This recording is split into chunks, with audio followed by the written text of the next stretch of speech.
Hello, boys and girls. I think I'm live, and I have to get ready for it because I'm using boys and girls. There we go. I think I'm live.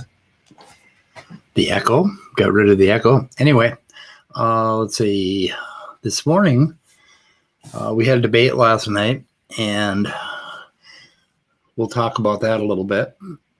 But first, at the end of the debate, I guess Praise did an after show, and I popped in like probably about 2 hours into the after show, and Smokey Saint was on there, and he was fighting with I don't know who the hell it was exactly, but they were having this brawl, and it just amazed me that Smokey is still out there brawling on Praise's channel.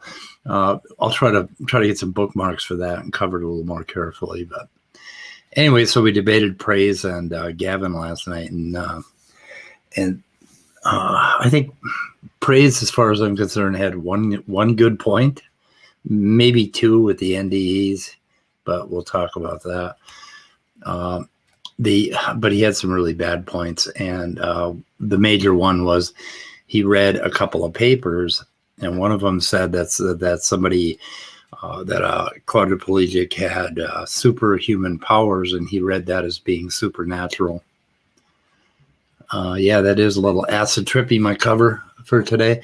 But anyway, he read it as being supernatural, and that's all he read. I mean, he didn't even seem to understand the part of the article where there had been a brain implant placed in this man's motor cortex, which is how we control our muscles. And once they do that, what you can do is you can learn basically with neuroplasticity to operate robot arms, or in the monkey's case, you can operate a cursor, based on changing the way what your brain is doing will change these sensors that they can place on your scalp or inside of your brain.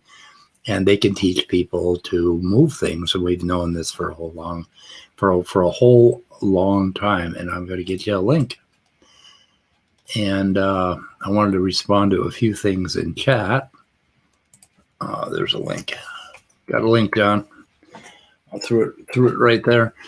But Praise doubling down on this telekinesis thing, like science had proved telekinesis, and this is just so typical of creationists.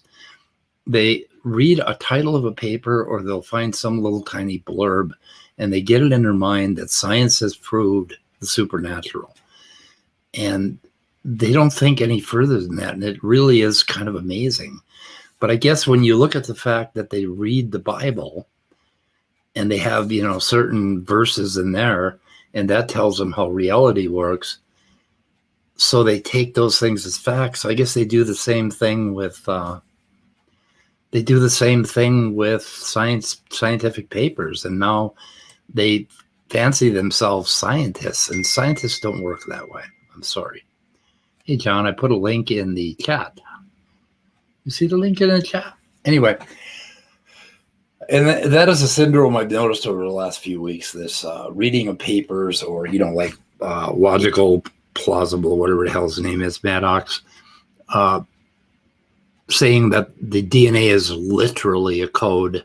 And once they say those words, well, of course, they believe that God created the universe with the word. And it seems like for them, the word is almost like a fact. And it is a really odd way to think. And yeah, it is. Praise is a little gullible. And then Gavin on this Pontine tegmentum. Basically, pontine refers to the pons, which is a little swelling in your brain right across from your cerebellum.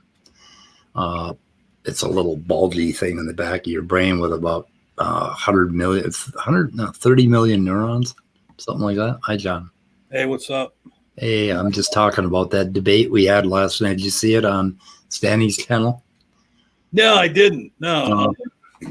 What is the mind physical, and Gavin decides to double down, and then it turns out Gavin is a trained doctor of acupuncture or some fucking thing in New Zealand. I'm wondering what do you have to do to become licensed to stick needles in people in New Zealand. Well, yeah, that was my first thought when you said that, is just who I want coming at me with sharp needles, Gavin. Yeah, that's a good point. So anyway, but so Leo brought up a paper, and they used some terminology in there, pontine tegmentum. Well, the pons is, in your brainstem. It's like a swelling, and the tegmentum means covering, and so it's like the it's the front part is called the tegmentum, and it's just a matter of terminology. And a lot of neuroscientists call it the pontine nuclei. And of course, Gavin couldn't find it on a Google search, but if you Google search it, you come up with a Wikipedia article that says pontine tegmentum. And he was doubling down and saying, you guys are not doctors and you don't know what you're doing. And I'm a doctor and I know what I'm doing. And at some point he asked me about some adrenocortical hormones or something. And like when I asked him a question, he had a list of questions ready for us to prove that we weren't doctors. And it's like, I mean, so like, okay, so some acupuncturists are doctors because it's just another, right, another skill that they learn or whatever.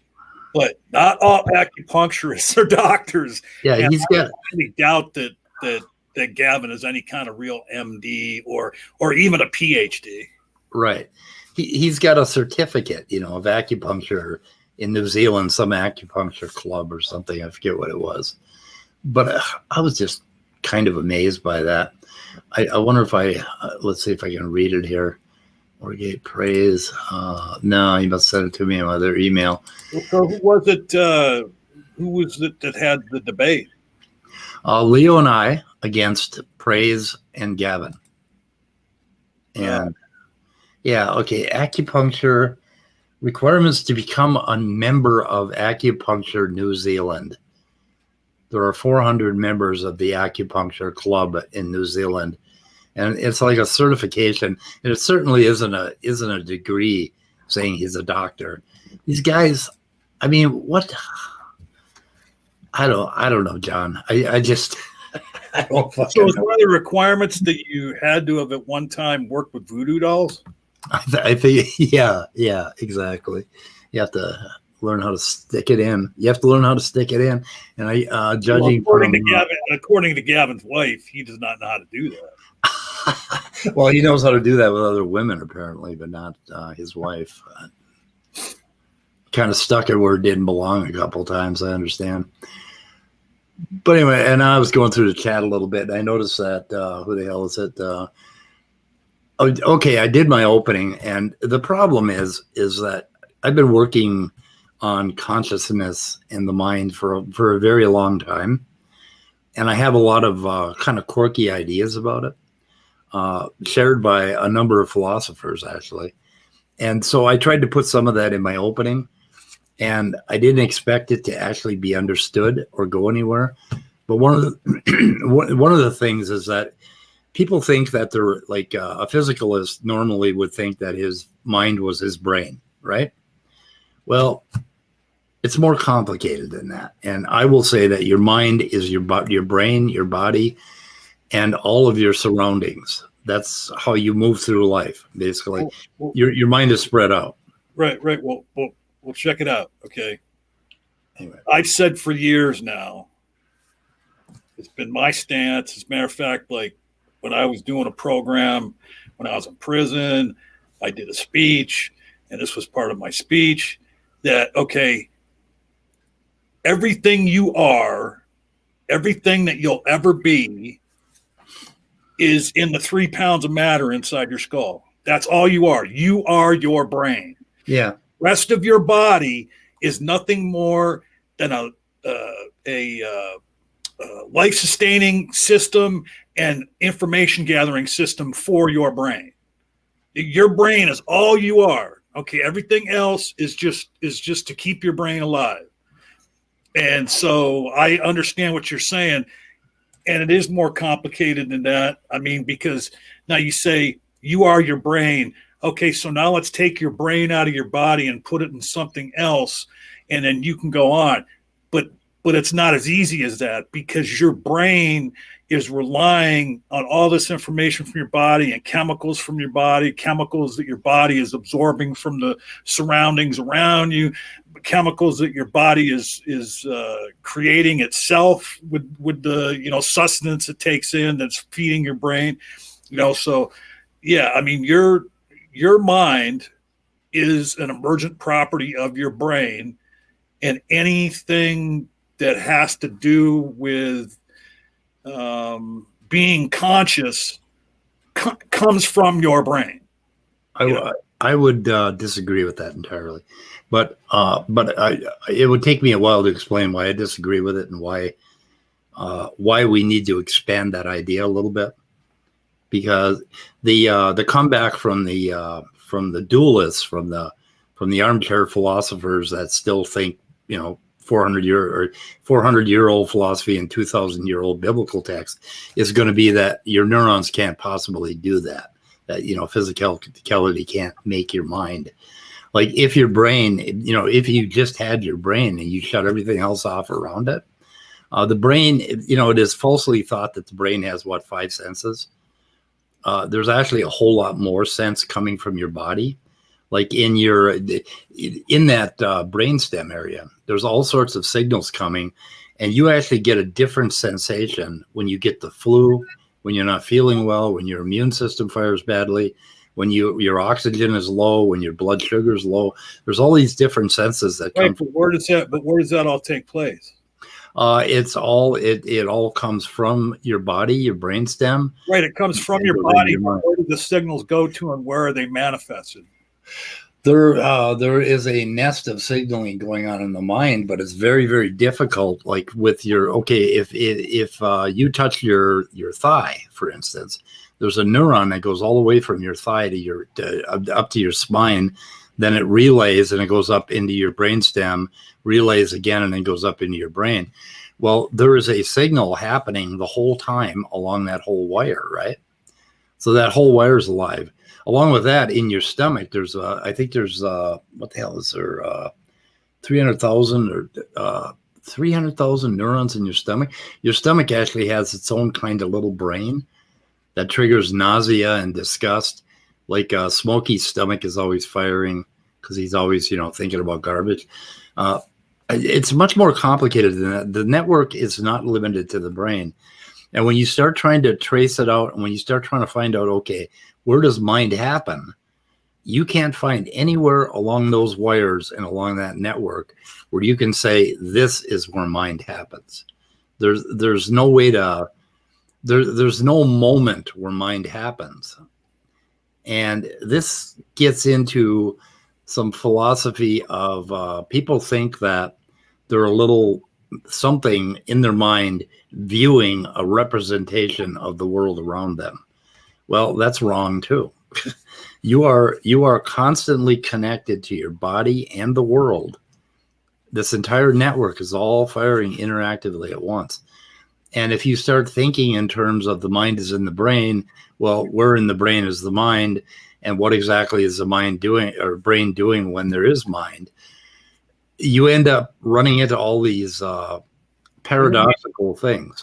Well, so are you saying that in that debate, you were on the side that mind is not physical?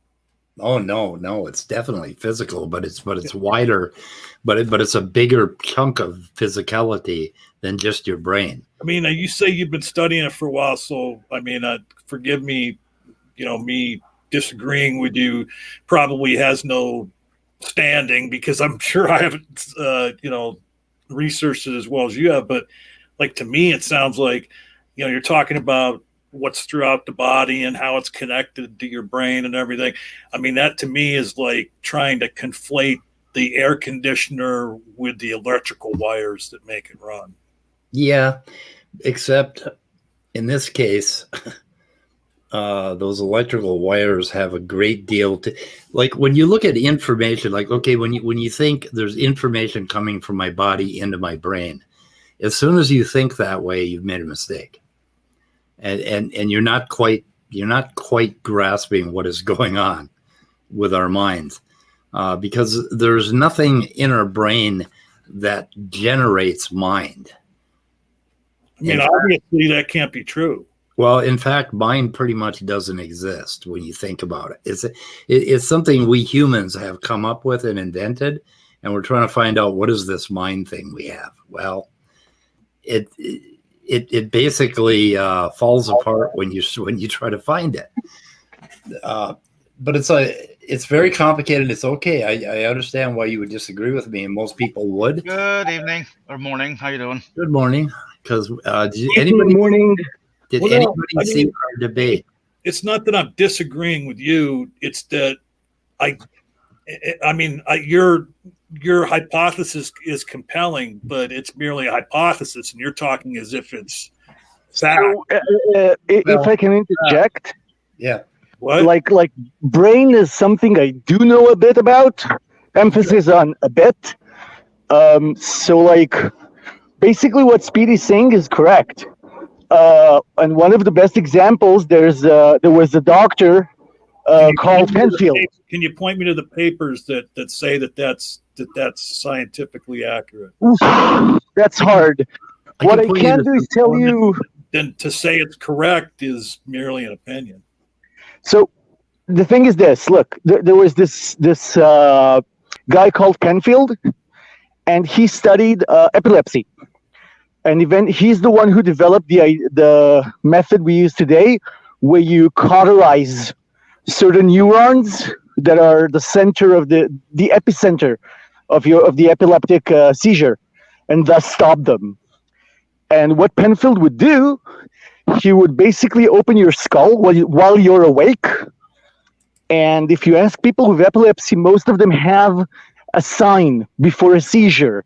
Like they smell something or they hear some sound before the seizure arrives. So what he would do, he would basically, while they're awake, give electrical stimulus to different areas of the brain until they said, oh, that's the smell. And then he would simply cauterize the neurons in that specific point, and it would either reduce or even stop the epileptic seizures. By the way, he mapped our brain. He did an amazing job of because you suddenly see an arm moving, or the guy says, "Oh, I've just had a memory," or "I heard something." So he mapped the brain, and his conclusion was that no matter how much information about different areas of the brain, we will never find the human being that way. Because the mind isn't any specific group of neurons. It's everything. Well, and that's what makes it so hard to study. I agree with that. It's really hard to start saying, okay, mind is here. And what you end up realizing is that when you say mind is, you're making a mistake right out of the box. Mind and consciousness are sort of ideas that we're trying to home in on, and they're not real things in the world, basically. And that would be a libertarianism, Manny. I don't know if you're familiar with philosophy of the mind. Yeah, well, a bit. Yeah. A bit. It's basically the idea that we're wrong about what we're trying to do when we talk about consciousness and the mind. We'd be better off thinking of ourselves as organisms moving through time and space, and encompass all of that time and space that is locally around us. Now, John, I am saying that it is all physical. There's nothing spooky going on. But my mind right now extends to the walls of this room and a little bit outside to the assholes working on the house next door, and all the things that are impinging upon me. Yeah, I think I think once again, like you're doing a conflation here that, to kind of make your point, is that you're I'm trying to think of the right analogy. You're conflating the pictures with the camera. Okay, like yes, your senses are aware of the walls around you. Your senses are aware of the guys next door pounding with hammers or whatever they're doing, and those the senses that are picking up that information is sending it to your brain, which is your mind, and so your mind's aware of that stuff. To say that the things that you sense are an extension of your mind, I think that's a category here. No, look, the problem is this. We know where sight happens. We know where hearing happens. We know where arithmetic happens. Like, we know where addition, subtraction, multiplication, and division happen. We can show that people who have, like, at least in Israel, we call it dyscalculia, as in they have, like, dyslexia, only with calculation. So we can show you the damaged areas of those people's brains, that they're not working correctly. We know where you recognize faces. We know where empathy comes from. We know all the systems. And yet, no system is you. You're not empathy. It's the collective of all. Exactly. Well, It's greater now, than the sum of its how- parts. it still doesn't mean it's extended anywhere from your brain. Yeah, given what I've told you so far, John, about the theory of embodied mind, basically, and there are a bunch of books on this that I could point you There are to. many theories regarding the mind, let's be honest. What's Yeah, that? There are a many gazillion theories. of them. Anyway, Yeah. okay, given what I've told you so far, your disagreement is perfectly rational and reasonable. And you could, and there are ways you could word it where I would agree with you. Okay, but there's a whole lot more to be fleshed out here when we're trying to figure out what is my mind, what is happening to me right now in the world.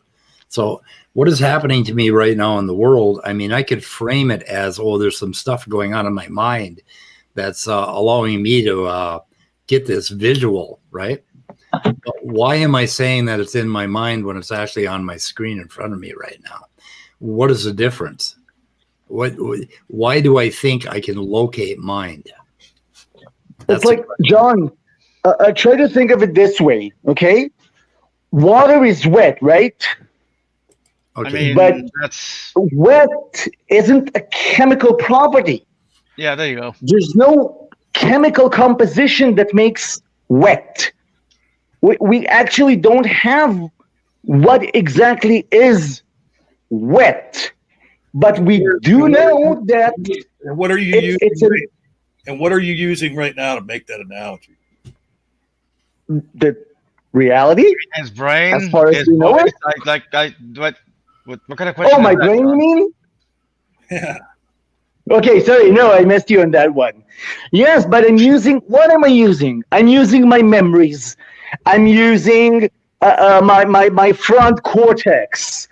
I'm trying to figure you out. So I'm using empathy. I'm trying to think, what would John understand if I were John? That's mirror neurons. I know what I'm using. Yet no one system is me. And then you have a problem. I never claimed that. I'm saying your brain is you, and everything that it does, and all the systems that's you. Okay? Exactly. Well, Somehow, you said from the beginning, your brain is you. You are your brain. I mean, I have a question Well- really quick. I Yeah. guess it's more for speed also, but would it be fair to say that humans are, how do I put this, a general neural network? Like, in the sense that we're made, we're, and I hate using this word, designed to learn, right? We're like designed to learn from our environment. we're learning machines in a way. Yes. Thank you. That's what I'm getting. We're Well, yeah, neural Yeah, I network. know. We're designed to be hotly connected with our environment. Basically, Exactly. Yeah. We're a mess of connection moving through space and time. We're also only another that- interesting. Well, I just want to add really quick. Another interesting thing that we're also designed to connect with each other, and if you sever Yes, that connection, Exactly. Right. holy shit, does it fucking hurt? A lot of you goes away. Oh, yeah, Jesus. it does hurt. So if you think of a human being in terms of hardware and software, culture is software. Society, that's software. Added on to the hardware of the brain. And if it's not added on, you're fucked. Yeah. Yeah, I was trying to figure out whether the outside, like the world around you, would be the hardware, and the inside would be the software, or Oh, whether, that's very difficult. And John, just in case you weren't, we weren't in enough trouble. I'll go back to something Speed said before. You say that you are your brain. No, no, no, no, no. You are your entire organism, because Yeah, your your brain entire depends on body. everything. And not only that, there's nothing separating you from the environment. So you're also the effects of the environment upon you and your effects on the environment, and it's all constantly going on. I love It's- this man. It's Yes. batshit crazy. yeah, I know, right? Well, And it's even worse than that, Manny. as reasonable as that sounds, I'm sorry. To me, everything that you're talking about is just the information that your brain receives, and then your brain does with it what it will. Okay, as far as you touch something, you hear something, you smell something, you see something. That all goes. What about the tiny little brain that you have working your heart? Is that also part of you? The tiny Because basically the heart has neurons. Yeah, there is a like it's really weird when you think about it. Humans actually have two brains, though people only think of the one upstairs, not the one downstairs, Yeah. or in the middle. Before Whatever. we go on, I'd like to make it even worse. Yeah, you are not only your brain right now in this little chunk of time. You are your entire organism's history, going all the way back to when you were an embryo or a zygote. And worse yet, you are probably your entire species history. And Yep. the point is that you cannot find a spot along that line and say, I'm here. You can't. There is no I am here sign. But anyway, It's like a friend of mine who's actually a biologist, unlike us, told me that it's completely epigenetic. The weather you feel at home with is the climate you were born in. And that's epigenetic. Yeah. It can change if you live long enough in a new climate, and your kids will be adapted to that climate. But the climate you feel comfortable in is the one you were born in. And more than that, we have been able to show that if you put someone in a room that's where the temperature isn't pleasant and it's too humid, and then you get them to meet a person, like an actor, they'll say they didn't like the person because they were physically uncomfortable when meeting him. Yeah.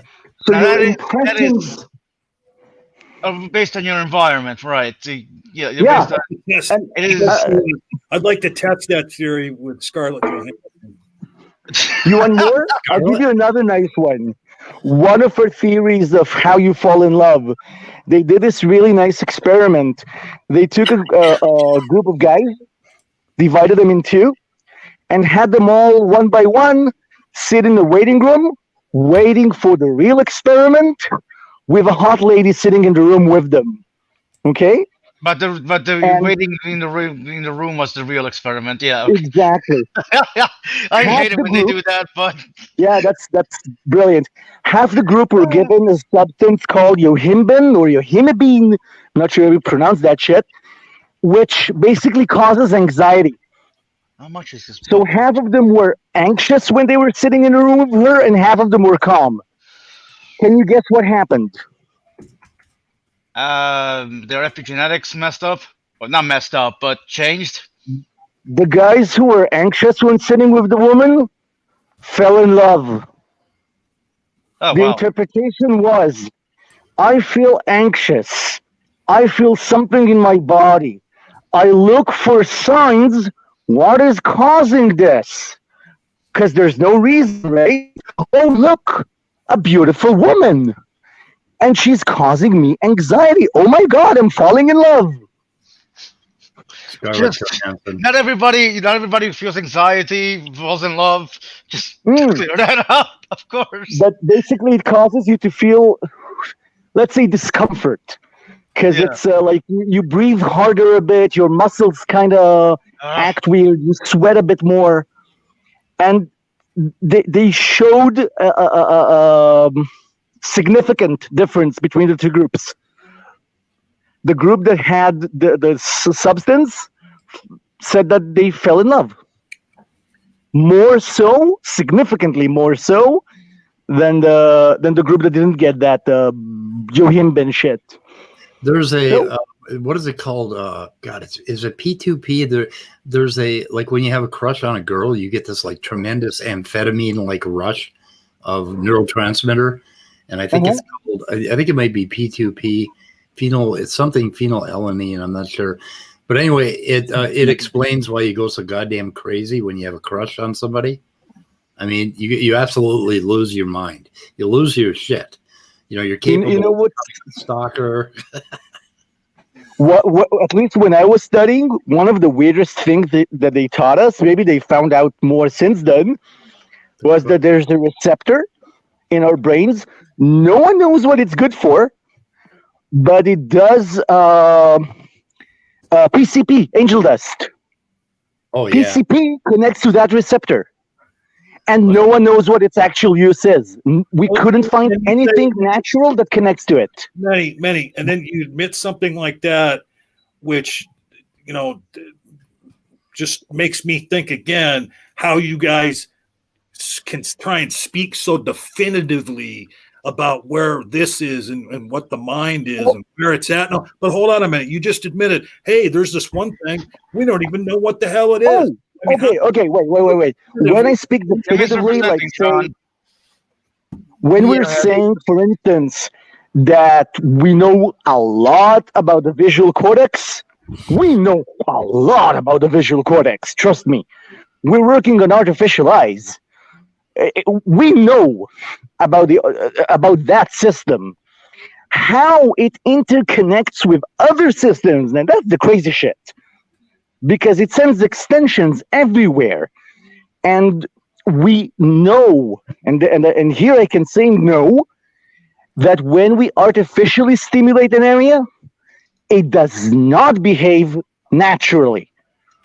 And if we try to watch natural behavior, it becomes very difficult to pinpoint one signal. Because we have to make sure where did it start exactly and make sure it's not a different signal. So if we try and create an experiment, it's artificial and we're breaking the way the brain actually works. But that's how we can study something. If we try and watch the brain behaving naturally, that's wonderful, but we can barely get anything out of it. Barely any information. Oh my! And we're sort of stuck. It's a huge problem in brain studies. And we all know how the brain works is very fascinating. Like, I'll give you another example of something really cool done with rats. They took rats, they studied their brains, and found out when rats are very sensitive to texture. They use texture to navigate. Like, they remember the smooth texture. When it changes to rough, turn left. Stuff like that, okay? And they make maps based on textures. Like you would use visual cues. They use texture cues. And what they did was they proved that the human brain would probably work the same, that the rat brain works on the GIGO principle, garbage in, garbage out. They used electrodes to fool the rat into thinking that the texture changed, and the rat behaved completely differently, but correctly. It behaved the right way based on bad information, which basically goes to show that when you give a human bad information, he will make the correct inferences, but he'll get shit out of it. Yeah. So our brains are crazy. I mean, also, yeah, they're crazy and amazing. And from what I've read, I'm gonna butcher this, but our brains can't really tell the difference between an imagined event and an actual event. This is why this is why when you're sad, when you think of, say, your girlfriend breaking up with you, that generates feelings as as if that event is actually happening. You know what I mean? Our minds are our brains are just fucking insane, right? Because on the one hand, so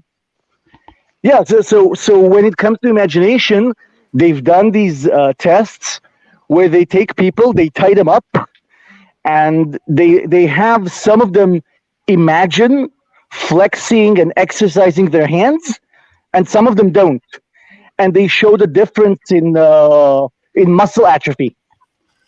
Like the ones who imagine exercises, their muscles atrophy less because the brain actually works the muscles. When you think of words, your throat moves. The brain can't tell the difference between what's outside and what's inside. And that is, and that really always fascinates me. Because if you understand that, you can actually train your mind. I'm not saying you'll be able to read minds or something, but you can actually, if you really want to, and you're asked to, you can actually train your mind and body that way. You know what I mean? Obviously, you should still try to do actual exercise, but imagination is powerful. Yeah, we've never been able to show that it can take the place of exercise. Only that it can lessen atrophy. I'm not saying you're gonna lose weight through imagination alone. I'm just saying it can help. You know what I mean? It can. It most certainly can. For heaven's sake, if we could do that, people will be rich. We have self-programming abilities, for sure.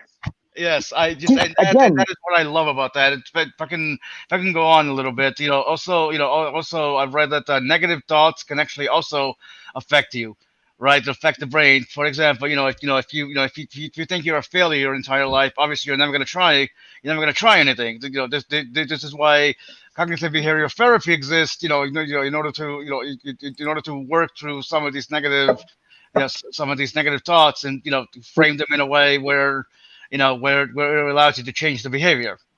Yeah, so take a very simple example. Why do we have medical clowns? Why do we do that? Medical what? Because we know laughter, happiness is important. It strengthens our immune system. It helps us heal. But that doesn't mean you don't need chemo when you have cancer. You need the chemo, but if you're optimistic. Sorry, I was laughing. I don't mean to laugh over you, but can you put that back up? If you imagine creationism is see, good, laughing, good. I need to laugh. Immune system boost. Yeah, but it's real, and if you can make yourself laugh, I know. That's like the beauty of it, and also I read that if you can actually visualize being hugged, that's like the same thing as being hugged. So it will still release oxytocin or whatever. Yeah, and endorphins. Yep, definitely. So, and also, if anyone wants to try it, you can sit and go ha. Ha, ha, ha. Until you start laughing for real, it works. It actually physically works. Yeah, I sometimes start laughing just for the fuck of it. My family is like, God, you're fucking weird. Stop laughing. I'm like, okay, fuck you. So yeah, it's healthy. Sex is too, by the way. What? So, because of the whole man can't express emotions thing, yeah, whatever. Hey, I'm a fag. I can express as many emotions as I like. So am I. So we're both fags. Woo! Yay! Yay, poofters! So we're allowed to express emotions. It's in the contract. Totally, girlfriend.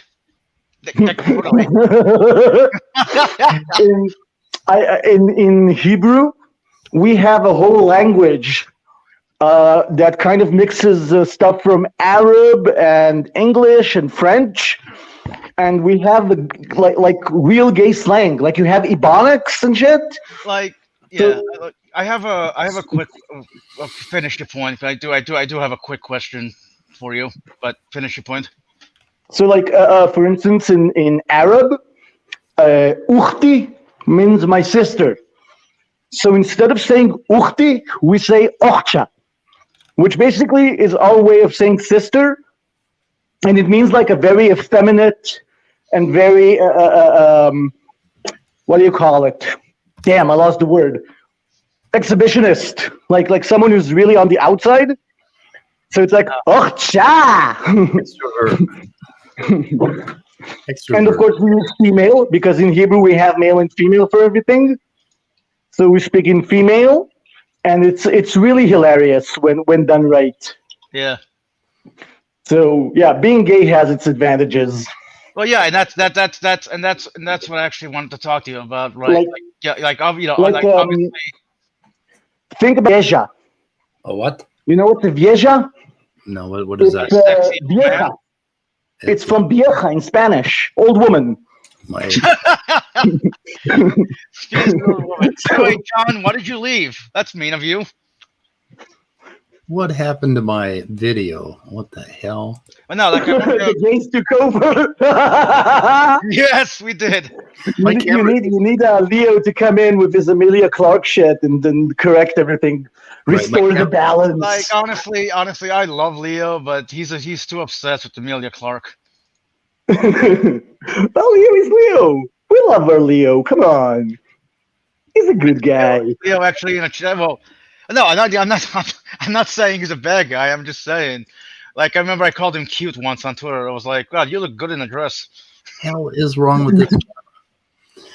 Anyway, guys, John, is John still here? John left. No, he left. Shit. Because we were too awesome. I'm joking. Going to the range. I don't know. Yeah. Hey guys, is it okay if I talk? No. Go ahead. Fuck you. The faggots have taken over the stream, right? Come on, let's be nice to our straight brethren. It's your stream. It's your stream. Go ahead. You got to be nice to me. This book right here, The Embodied Mind, would be a good place for anybody to start. How much is it? I want it. I want it. It's mine. Sorry, I just really love books. Well, buy it. Well, how much is it? How much is it? How much is it? Okay, we got buying options. Let's see, Amazon. Let's look at Amazon. Yeah. If it's a textbook, it's probably like 100 and something. What the fuck is that? I know, right? Like a dog. Kilo or Kylo, meet the dogs of Amazon. What the hell? Okay. What the hell? The Embodied Mind. I love you. So Sal and Gary are fighting it out over some paper that Sal found that prove that they aren't something's impossible. Like what the fuck? What is that? I don't know. It's not probably. Yeah, it's Leo. It's Manny or whatever. Manny. I don't know. What? I don't know. Something weird. What did they do? Yeah, I wasn't listening. Sorry, what have I done? There's something wrong with the audio. Oh, look, it's a Coley. Why is there a Coley on screen? $22. Interesting. Audio book. There we go. Used from $5.99. More buying choices. The Embodied Mind, Cognitive Science and Human Experience. Woo! Okay. Audio book, no hardcover. God damn! Hold on a sec. 700. Holy shit, that's expensive. Yeah. Yep. Okay. $5.99 used acceptable, basically. Okay, Speed. Buy it and send it to me. Oh, actually, no. You know what? I'll buy it to myself when I'm moving back and when I'm moving to my apartment. Woo! By this time next week. Anyway, guys, have you seen DFOTY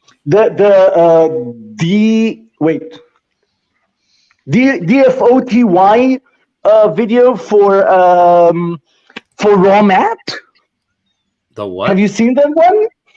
What is it? So DFOTY, Dumb Fuck of the Year award. Oh no. So raw mat has been nominated for Dumb Fuck of the Year. Yeah, that's not really surprising. And Wow. You can find it on Dapper's channel, on Dapper Dino's channel. Okay. His nomination video for Raw Matt for Dumb Fuck of the Year. So it's really cool. Awesome. We'll have to check that out. Yeah, Because- my favorite as a non-English speaker is when he says animals that move good. I don't think animals move good. Maybe they favorite move well, but my they favorite don't is- move good. His theory about brown Grammar, people. what is that? Okay, his theory about brown people and black people and white people, that is really a good theory of Raw Matt's. I mean, if you need to look no further to know that he should have been awarded the Dumb Fuck of the Year award 5 times over. What's the theory? Is it like moonbukkake? He talks about, we all came out of the Middle East and we were brown. And then some of us went north and we turned white, and some went south and we turned black because there was created heterozygosity in the brown people. And then we lost, but what he doesn't explain is that if there was created heterozygosity and there was a white gene and a black gene, then 25% of the people in the Middle East would be black and 25% would be white and 50% would be brown, because he is just such a retard. And he actually, as our friend Creation Myths, Dr. Dan, likes to say, how is it that you have greater heterogeneous, incorrect my English, like you find greater heterozygosity, whatever, in Africans than you do anywhere else? Like the gene pool is way richer in Africa? Because What that's happened? where we came from. We came from Africa. We're all black inside. You go from more to less, not from less to more. I mean, I'm albino, so I already had, I have no pigment. Okay, I do have pigment, but not, melanin enough. sucks. Yeah, You don't not have enough. Not enough. Well, I can thank my Hungarian ancestors. I actually do have skin color. I mean, I'm not. okay, be thankful that you have skin color, because if you were born albino in where you are, oof. Oh forget yeah, about it. yeah, and I live in the desert. Yeah, even worse. So, yep, definitely worse. It's not even a desert; it's a desolation. It's like Texas is wet compared to what we have here. So, yeah, I wonder, big problem if you're an albino. I wonder how many albinos have actually died where you are, and how many are born. Whether they're actually born in the first place, because I do know, in Africa it's like, what was it, 1 in 4,000, and in Africa, but all over the worldwide it's like 1 in 20,000. So there's quite a few of us out there. This one time, I until recently, we're getting divorced now, but until recently I was married. Don't ask. And my wife has older kids, and this one day her kid comes from school. The little guy, he was, I think, like 4th or 5th grade, and he says that they have this special donation thing at school going on, where they're asking that parents donate old sunglasses that they don't need anymore for albinos in Tanzania. And I look at him and I'm like, "You're making this up. This isn't real." And he says, "Yes, it is."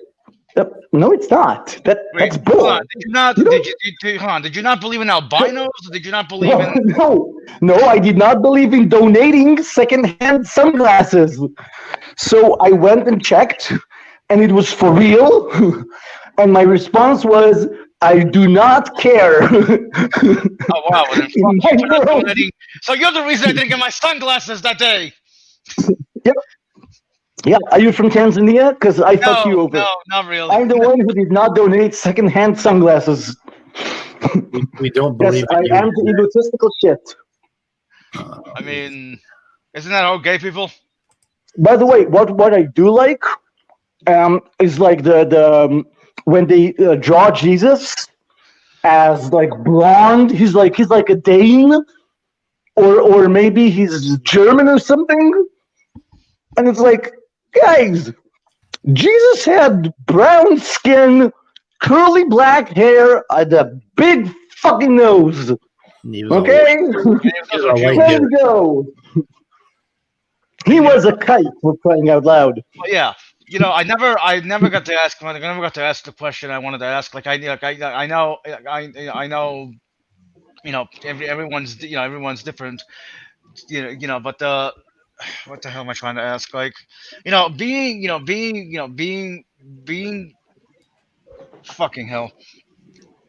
I wanted to ask: is the intelligence more prevalent in in homosexuals than? Actually, no. That's the way I'm phrasing that. I don't like. Well, I can see where you're going with this. Yeah. There's always this question, and gay people are very aware of it. Like, are we better at art? Are there more hairdressers? Do we have a better aesthetic sense? Well, no, but yeah, like I know. I was thinking of Alan. I was thinking of Alan Turing and how intelligent he was. I know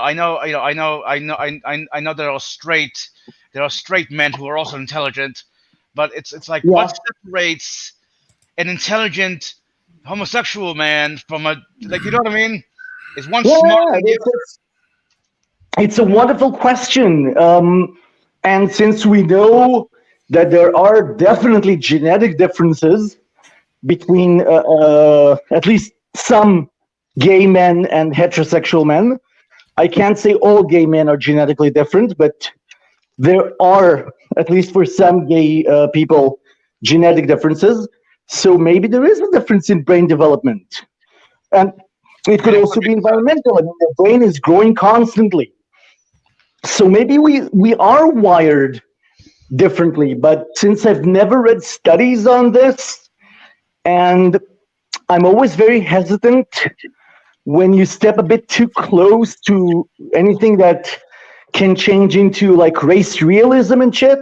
You know what I mean? Yeah, I know, but there are certain realities one has to come to grips with, right? I understand the politics. I understand the politics being surrounding it, and whenever you try to argue some of this stuff, the others are like, well, no, intelligence isn't genetic. There's no intelligence gene, even though it's a fucking combination of like 500. Okay, bullshit. Okay, I'll stop you right there.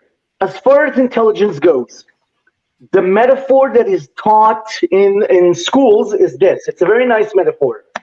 Think of intelligence as a rubber band, okay? Now, the rubber band has a certain size, and it's made of a certain material, right? Yes. And those are its properties. Now, you can leave it lax, or you can stretch it, right? Even if you leave it lax, it still has a certain size. It might still be bigger than another rubber band. I mean, I'm not or disagreeing longer, with whatever you want to you. call it. I was just pointing out that there's a lot of people who are, who's like, well, intelligence isn't genetic. You know what I mean? So listen to this. They did twin studies, okay? Yeah, I'm aware of them. Don't ask me why, or not why. Sorry, don't ask me how. Scientists are always coming up with these really weird scenarios that you could not believe actually happened, but they do. So they found identical twins that were adopted into different families. So they grew up in different environments. And they studied their intelligence. And the result was very interesting because what happened was when they were kids, if one of them grew up in a rich environment and one of the rich in stimuli, rich in challenges, not rich as in money necessarily. Yeah, no, I get you. A supportive environment which allowed them to develop their intellectual abilities. Exactly. Versus an environment that tore them down their entire life for being different. I speak from experience. So what happened was, when they were kids, there were big differences in their IQ. And the older they grew, the closer their IQs got to each other. Now, the difference remained, but it became way smaller around a specific average. And it happened again and again with different identical twins. Yeah, but to add, it definitely it's one of those things that is interesting. But to add to this, right now, Yeah. So genetics apparently imposes. yeah, I'm not disagreeing. I never disagreed with you. I was just pointing out that many people you try to talk to about this, they're like, well, no, genetic, intelligence isn't genetic, it's static. There's no way to change it. You know what I mean? I'm just like, dude, stop being afraid of your own fucking genetics. Okay, I hate this genetic determinism that people think. The people think. It's like, it's also personality. A personality is not genetic. I'm like, some traits of personality are they interact with the fucking environment. Exactly. I hate the fucking, like, if I can go on a fucking rant here, I hate how many people do not understand the interplay between genetics, epigenetics, and the environment. Because look, you're asking them something that isn't that easy for most people. I get it. I shouldn't be mad. I shouldn't be mad. I'm just getting frustrated with them. Think about it. People want a definite answer. They want to know this simple, basic answer to their questions, and we don't have those because that's not how reality works. Exactly. So they get upset and they say, okay, I'll just minimize the field of what I'm taking in and just handle the genetics, and that's enough. Or only environmental. Yeah, don't get me started on that. Like, I get having the need to specialize. You gotta put food on the table, but for the love of God, people, expand beyond your fucking field. Jesus. Well, but again, you're coming for you. That seems like very basic. For a lot of people, I know. I'm not disagreeing. I know it's not basic. Okay, I'm just speaking for myself. I shouldn't get pissed off at this, but I do. Yeah. It's just one of those things. Well, nothing except live in solitude and study the human condition and drive myself insane. We went off on a tangent. I'll take us back to the question of okay, fine, fair enough. Yeah, sorry. Go ahead. What's happening? No, that was cool because I have ADHD and then I run off on tangents and. I don't have that, but I just wanted to go on a tangent with that because it's like, come on, like, I don't know, man. It's just Go ahead. What I can say is that my personal life experience and the life experience of my friends leads me to believe that yes, but again, it's based on anecdotal information gathered over many years and from many different people. Yes, I do believe personally that homosexuals are wired differently. What exactly those differences are, how big are they? Woo! Those are no, I'm not even gonna try. But you can look at studies on this shit. Yeah, those are big questions that do not have easy answers. You know what I mean? Even if you find a study, which shows a correlation between that, another study could be like, well, we didn't, we didn't find a correlation between. Okay, so who the fuck are you supposed to believe? You know what I mean? This is why I think it's important to look at all sides of an argument, unless it's creationism. So so you could be so you could be like, okay, well, they say this, they say that, like, where is the truth? You know what I mean? Like, can you ascertain? You know what I mean? So, for instance, if you take the creationists, when they say that dating methods have limits, they're absolutely correct. They do have their limits, and they do have. Something that never deny. Science never denies. So for them to bring it up, it's like a non-point. It's like, they have limits. Yeah, no shit. Tell us something we don't know. Mm-hmm. So we do have to acknowledge that they have something when they say that it has limits and it gets things wrong. I mean, even a broken clock is right twice a day, so it's exactly. You know what I mean? And we do actually know the limits. we are actually aware of it, of the limits. Yeah, and we take them this into is account. this is what makes it funny. They say they are limits, and they don't know what the hell those limits are. Now, to be fair, I didn't study this yet, so I don't know those limits either. But scientists know those limits, and they know they exist. And just like I said, the creationists bringing those up, it seems like a non-point. It's like, okay, It's like if you go to a New Age store and ask them to show you stuff like rutilated quartz or what they would term probably as phantoms. These are crystals that grew around another mineral. Like rutilated quartz is basically quartz that grew around tourmaline. Now, if you tried to, you have that with all kinds of rocks, including volcanics. So a volcanic rock can include inside it a rock that has a completely different date than the rest of the rock. And somehow... it's too complicated for them, Manny. That's too complicated. Stop, no more. So anyway, look up inclusions. Yeah. You can watch a lot of Vice Rhino has a lot of videos where he talks about inclusions. Yeah, I really like a lot of his stuff because even though he's not a scientist, he's well read because he actually reads the papers because the videos that he's doing. You know what I mean? The Vice Rhino is where I learned that there was like there's actually like 500 amino acids, which was like, okay, that's interesting. If you know the show The Line. Yesterday, the hosts were Shannon Q and Vice Rhino, and it was a really good show.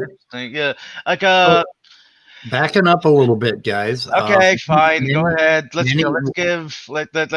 give Speed his channel back. God damn it! Yeah. Quit fucking calling me Steve. I don't know. Jeez. Jesus. I have a friend named Steve. Manny, you mentioned Dapper Dino had the Dumbass of the Year award for Raw Matt. Dumb fuck. Was that on his channel? Yeah. Just look up the initials DFOTY, Dumb Fuck of the Year, and Raw Matt, and I'm certain you'll find it. But it's also on Dapper's channel. Here. Wait. Oh. Here we go. This is YouTube. Oh, and you people link your goddamn papers, please. What was that? People in the chat are fighting about some papers, and they don't want to put links, and they all have wrenches. And Jesus Christ, how hard? I mean, 200 characters is not enough. You like, dude? Okay, you know what? Argue about this in the comment section after the stream ends. There's more characters. Knock it the fuck off. Go ahead. Speed. Yes, I got it. I found it. I don't have a wrench for various reasons. You don't have a wrench? What the? I don't. Because it's not the same account. Oh, put something in chat. I put it in our private chat. This is a link to the Dumb Fuck of the Year award video. Anyways, I should probably go. I'm recharging my headset and I want to walk around and can't do that while it's recharging. So I will talk to you guys later. So all right. Bye, man. Bye, Officer. Bye, Midnight. Do you guys? Okay, that's the Dumb Fuck of the Year award for Raw Matt from Dapper Dino's channel, which I couldn't find for some reason. You can put it on if you like. It's really funny. Really funny. It was December 12th. Let's see. I have to stop screen and share screen. Haha. It's happening. I think. Now I have to click that little audio button, share, except I got to do something here or I'm going to have a problem. Let's see. We'll play it for a little minute here, and I will change my sound. Cam mic. I'm working on it. Okay, there's my mic. And got it. Say something. Okay. They're so mad. It's like, why don't you just calm down for a minute and let's talk about things like a rational human being. Can you hear it, Manny? The bottom of why you feel like feel. And maybe that's probably the reason you don't believe in God. Not because of the evidence. It's because of the way that you feel. So I lost all of my muscle and my size. It took me years to earn. Because evolution is true, and because everything can create itself out of nothing. I was weaning myself off of food and everything. Explosions don't create natural law and order. They create chaos. But yet we have unchanging laws. Where did these laws come from? Where did they arise? I became a monofruitarian. That's a person that eats just one type of fruit every month or whatever's in season. They flew here on the back of comets. That's what you believe. You believe that squid and octopus eggs were attached on the back of comets. They flew and they landed in the ocean, and then they became mortal enemies with one another. That's the logic that you bring to the table. And I'm going to rice for the next, 3 weeks. And fossils of whales work, and that would be from a flood. They would have to be buried very quickly. Now, why would we find whales? Never find a whale on a mountain unless it happened from Noah's flood. That's it. There is no other. Just eat fruit. Dinosaur dung is full of grass. They can break down and they can handle these heavy metals because there's a lot more processing going on and they can exfoliate it, get rid of it. Humans don't. We end up storing it into our fat and we can't get rid of it very good. Well, then we would have no eyebrows. We would have evolved our eyebrows completely away because it's the worst place in the world to put hair on the face. It would be right above the eyes. Their fat was so full of toxins that when they started losing weight really, really quickly, those toxins dumped into their bloodstream. They became very, very sick. Like every month there's a new root common ancestor. If you ever follow the research, it's like, what did we descend from? About 6 months ago, it was a sponge. Do you know why? Because that was found in the lowest layers of rock. Well, later they came along and, it was a stromatolite. And because that was in the lowest layer. Well, last month, guess what? It was a worm. Now we're descended from worms. Worms are the oldest ancestors. Well, guess what? Worms burrow. That's why they're deeper. So I'll take the cashews and I'll ferment them and make cheese. And that we see more primitive life the lower levels we get. But what we're actually looking at is evidence of the flood in the most basic form you could ever see. Like I was saying, what are in the lowest layers? Well, we have worms. Well, worms, when they're flooded over, they try to survive by actually burrowing. They actually do the opposite of what they probably should. But they know that they're safer underground. So you're going to find them in the deepest layers. That's exactly what we find. Then we find stromatolites. Now, those are living organisms that are anchored to the ground that look like giant sponges. They don't move either. So what's going to happen in a flood? They're the first to be buried. They can't leave it. Then you're going to get things like trilobites. And then trilobites, what do? They can only crawl. So they're the next to die. Then you get sponges. They're the next to die. And then the birds on top. Everything after the sea, you get starts to go on land and bury the life there. What do we look at when we look at the geologic chart? We literally see aquatic life that can't move very good at the bottom layers. They can't move very good. No, they can't. Then land life that can't move good. And then land life that can't move good. And then birds, right? So we're seeing exactly we should see if there was a global flood. But they've turned the evidence into their own theory, saying, no, this is proof that we evolved from that worm. Because planes fly over everywhere and they're dropping chemicals out of them, right? As the jet fuel dissipates, as it's being burned off, it falls back to Earth. And thanks for watching. Before you go, I'd like to say a special thank you to my patrons and channel members, especially those pledging $20 or more. Bent Hovind, Jimmy Perry, Ian Chen, Sphincter of Doom, Chris Love. Ian Chen, that's our Ian All Chen. of your support helps make this channel. Yeah. Anyway, We love Ian Chen. that's pretty good. It's hilarious. The guy's a Those were the fruitarian, a breatharian. Yeah, You know what's a breatharian? they live on breathing or something like that. Exactly. No food. They don't need Yeah. food. They don't need water. They live on breath. They live on breath. Yeah. And he's got evolution down pat. Now he only has to work on grammar. That's his next challenge. Yeah. Because he wants to speak English very good. Pretty amazing. Anyway, so I've gone fuzzy. I gone fuzzy again. This fucking camera. I'm gonna throw this camera at the wall. That's what I'm gonna do. It's a Logitech. Is this a good time for you look so much better joke? No, fuck you. Not a good time to fuck with me. So you were talking about brains, I was, and then we kind of took over. Right. Yep. and I got to talk to John a little bit more about this embodied mind idea. But are you familiar with Francisco Varela and Evan Thompson and that crew? No, Oh, the no, I'm embodied not. mind. Anyway, it's Embodied mind. I looked it up. yeah, and it's like who the hell? Merleau-Ponty, the philosopher, and Lacan, and a few other philosophers are behind it. I forget who else is in it. So like, I can give you an example of a seminary that I started but then had to drop. Like when we say seminary, we mean like a class with, say, 10 students that each are gonna, you're gonna present studies, and then you're gonna do your own study in philosophy of mind. Yeah. And the question was this, that started out everything. When you look around you, you have the sensation of experiencing a very, very rich environment, full of stuff, full of stimuli, right? But if you close your eyes and I ask you to report back what you saw, you're going to remember a fraction Right. of what's actually out there. And the question was, which is the real experience?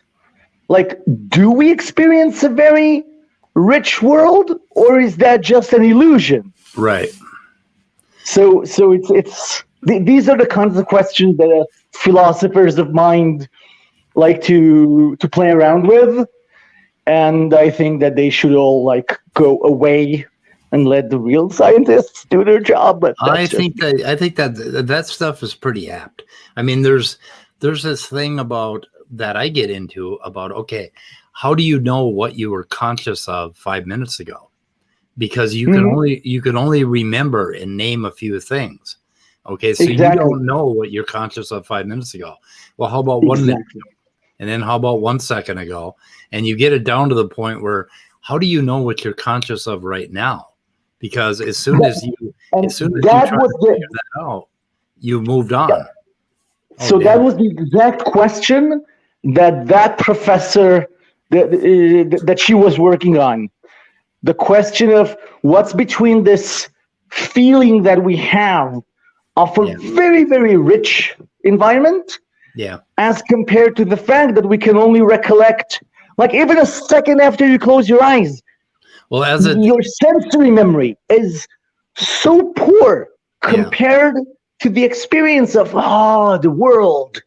Yeah, as long as the world is pouring in currently, like right now, we have this sense of a rich past because we kind of project what's happening now into like a second ago, and we think there's a stream, but what we're really doing is there's just all of this input coming into our minds and floating around, and that contributes to the qualia.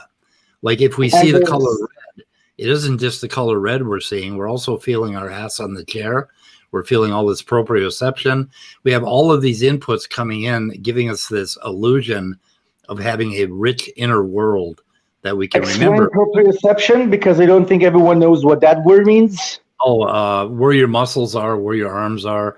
There's all these different signals you get from your body. It is another complete sense. If people want to read a book that, it's not that good scientifically, but it's a really, really cool book. There's a book called, I think in English it's called The Guy Who Thought His Wife Was a Hat. Oh, yeah. By Oliver Sacks. Yeah, and then what's the name? Ramachandran. I call him the Rama. He gets into that. What is that? Capgras syndrome, I think. So there are all kinds of syndromes there. Yeah. One of them is a story about a guy who started having these horrible headaches. And lucky for him that he came into the hospital with headaches and was hospitalized in neurology. Otherwise, the story would have ended differently. In the middle of the night, he wakes up and starts screaming at the top of his lungs. The nurses come in, what's wrong, what's wrong? And he says that they've played a horrible practical joke on him and put the leg of a corpse in his bed, and he's pointing to his own leg, So like, right. and he swears that this is a foreign leg, that it belongs to a corpse, and it's been put in his bed as a practical joke. Yeah. And he VS, called the doctor, VS and the doctor Ramachandran. asked him, yeah, so it's like, where is your leg then? And he was like, oh my God, I don't know. Where did my leg go? Turns out he had a tumor. He didn't have a psychiatric problem. He had a neurological problem. Right. And the tumor was pressing down on the center, I think it's the hypothalamus, that is in charge of proprioception. Yeah. So he simply could not perceive his leg. We have somebody new in the stream, Danny, who I don't know, I don't think. Do I know Hi, you? Danny. Hi, Danny. Can't hear you. Huh. Hello? Oh, he's typing. Danny is muting, unmuting. Muting, unmuting. I'm not muting. You can cut the tension with a knife. Anyway, Danny, so you were having a talk with Cell. What were you going to talk about with Cell? So Danny is a tree. Oh, I think we heard you. Oh, Cell has a stream. I should raid that stream. I don't think we can hear you, Danny. Something wrong with your mic?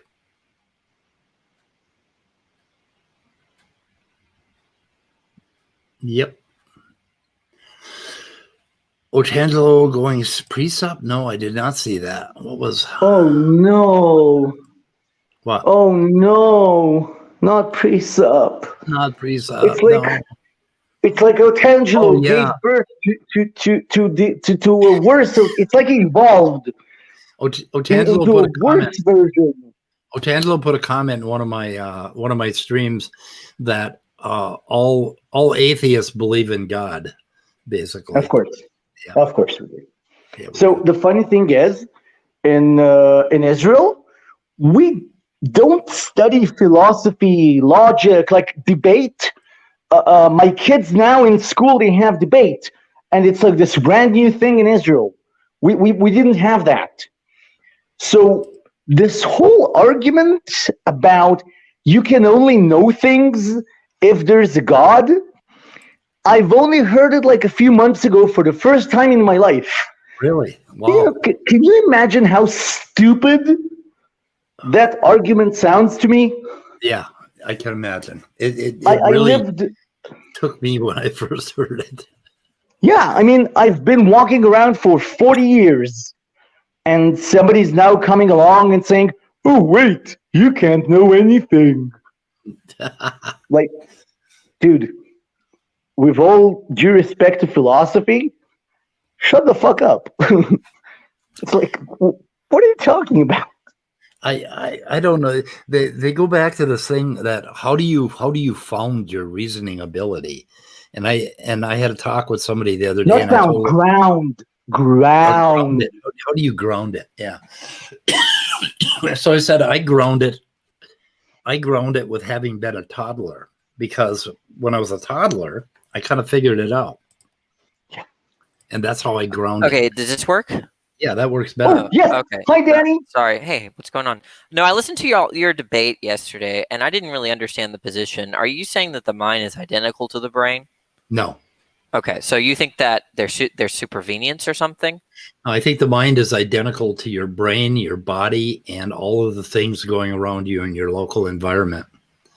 So the problem is, when you try to flesh out what is mind, okay, for one thing, we're going to come up with a whole lot of different ideas and definitions.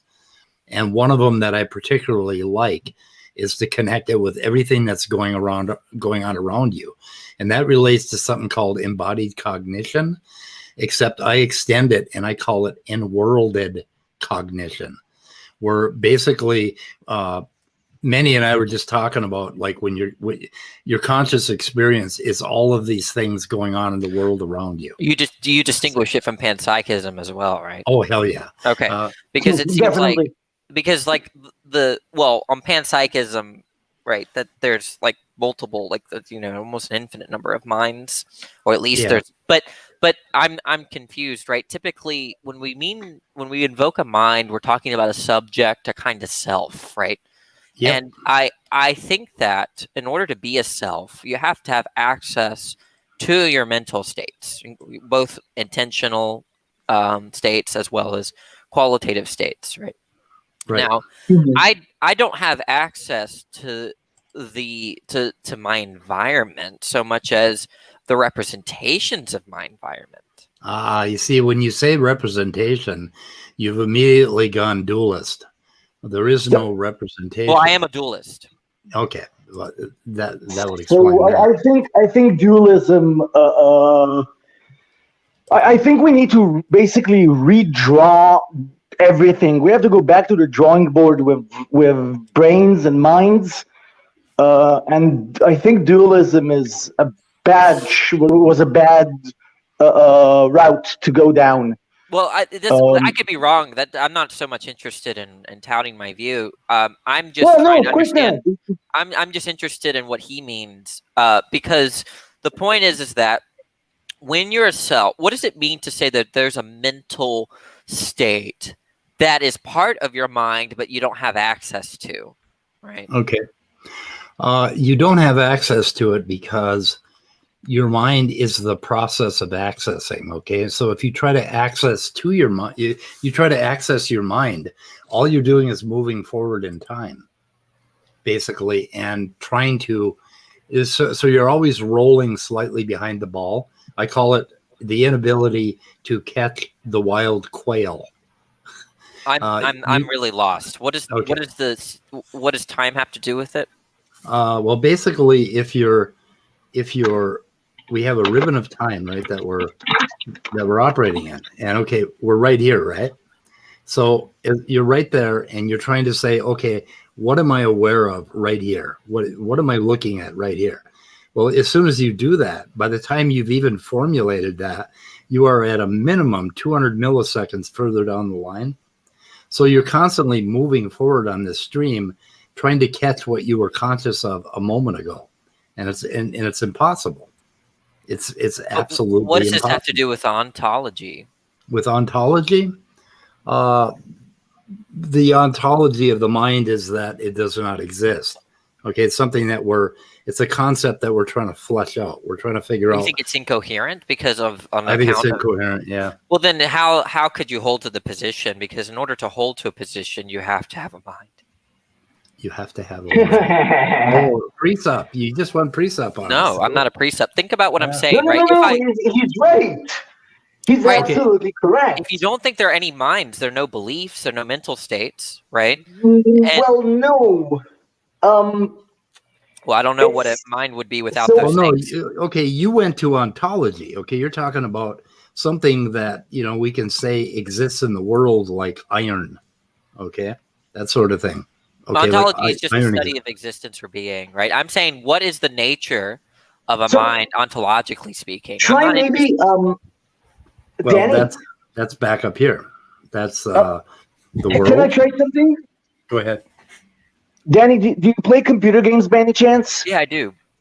Okay, cool. So when you play a game, right, the game is the software, the computer's RAM, the CPU, the sound card, also your mouse, also your keyboard, also your monitor, right? And your decisions, plus the options that the programmer left. And when you play the game, there's an ongoing process, right? The process is the game. If you save it and stop playing, that's not, the game is gone. The game only happens while you're playing, and it involves all the parts of your computer. But no single part is the game, right? And I mean, you if you erase the software, the game you can't play. But no single part is the game, and the game is a process, not a thing. I take it that you okay. Well, then if you're saying that, you're basically saying that the mind is a bunch of relational properties, right? Because there's a difference between. Okay, so that so it's similar. It's akin to like something like motion. Motion is typically understood in terms of relational properties between physical states, right, or physical particles, for lack of a better word, right? And so, but I don't see why I should think. What's the argument for thinking that the mind is simply relational, a set of relational properties? I would say the argument there seems to be that when we examined what consciousness is, that seems to be what we're getting a picture of. Is the massive sort of, I guess you could say, biological computer, a little bit saying that more tongue-in-cheek, that is consistently processing massive amounts of information. That is what we call consciousness. Do you think there's information outside of minds? Yes and no. No, not exactly. No. Information is entirely For me, it would. Minds are comprised of information. Okay, what do you mean by information? Minds are not a thing. There is, you can't grab it. It's not there. You have memory. You can observe, but in principle, you could in the same way that you could observe the motion. Process. You could observe. You can observe the process. Okay, so then there's something. But you can't observe an object. There is no such object as a mind. Is what I would. But if they're relational properties, you can understand the phenomenon in terms of the particles as well, right? Like if I see an engine or a car in motion, and right? that would be really hard to do. Well, but you're, as a physicalist, you would say, in principle, you could observe the phenomenon. But we can move on from that. I'm interested in why would I accept, right, that the mind is just simply like a computer. I didn't understand Leo's argument at all. Nothing followed from what he said, except he just begged the question. So no, I didn't. What was your argument again, Leo? It was something like, I don't think I'm good enough of a philosopher for this. Well, Leo said something like, well, we can just based on what consciousness is, it's a biological process. He just repeated the claim, right? So I'm wondering, why should I accept it as a biological process? Well, for starters, no, stated that my contention seems to most closely comport what we observe. Is he cutting out for me? Yeah, he's cutting out for Leo. You're cutting out for everybody. Switch to your 5G. You got to switch to your 5G, Leo. We know this one doesn't work. Anyway, the question about why do we accept that the mind or that consciousness is physical has to do with why do we accept naturalism, and why do we accept what we are? Why do we accept that we are organisms, biological organisms? I'll give you that is another discussion. So, Danny. It's naturalism presuppose. If you're a naturalist, then that just follows from that, right? Well, naturalism is a tricky term, but it follows that you're a physicalist. And if you're saying that your physicalism is grounded in your naturalism, then I should address naturalism, right? But so Danny, I'll give you an example of a simple fact. Okay, in your visual cortex, there's an area in charge of color. Okay, it allows you to see color. If that area becomes damaged, you suffer from something called achromatopsia, which basically means the inability to see colors, okay, from chromatic.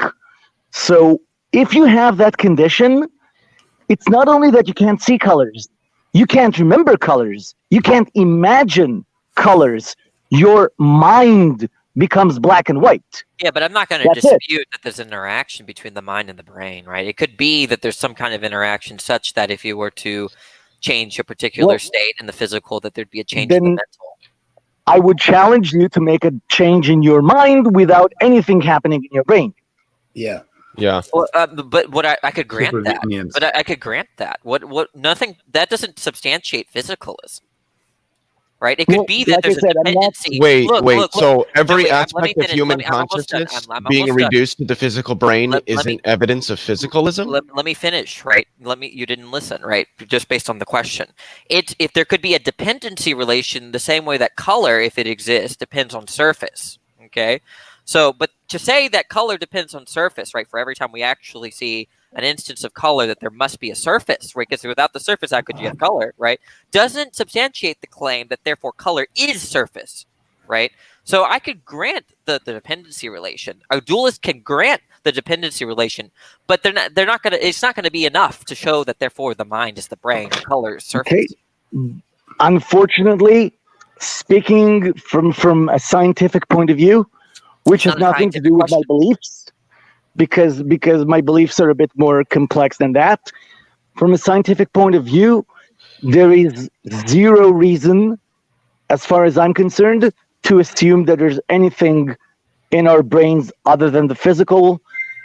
You can say that the brain is like an antenna, and it picks up the mind, and if the antenna is broken, then it picks up the mind badly.